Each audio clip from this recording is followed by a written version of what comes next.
নমস্কাৰ, তিতাবৰ লাইভলৈ আপোনালোকক স্বাগতম জনাইছোঁ।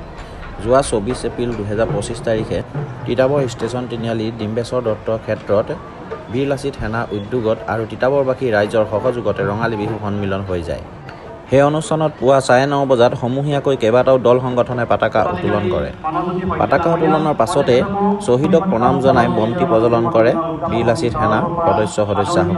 সেই অনুষ্ঠানত উপস্থিত থাকে যোৰহাট জিলা সচিব চানী ৰাজখোৱা, টাই আহোম উন্নয়ন পৰিষদৰ সদস্য সুৰেশ ৰাজখোৱা আৰু প্ৰেছ ক্লাবৰ সভাপতি বিমান শইকীয়া, শিশু বন্ধু পলাশ তামুলীকে ধৰি কেইবাজনো গণ্যমান্য ব্যক্তি উপস্থিত থাকে।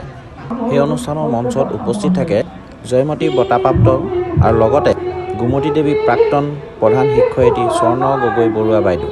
বীৰ লাচিত সেনা উদ্যোগত তিতাবৰবাসী ৰাইজৰ সহযোগত সেই বিহু মঞ্চত কেইবাটাও হুঁচৰি দলে প্ৰদৰ্শন কৰে আৰু সাংস্কৃতিক সন্ধ্যা গীতৰ শৰাই আগবঢ়ায় অসমৰ জনপ্ৰিয় গায়িকা দীপলিনা ডেকাই।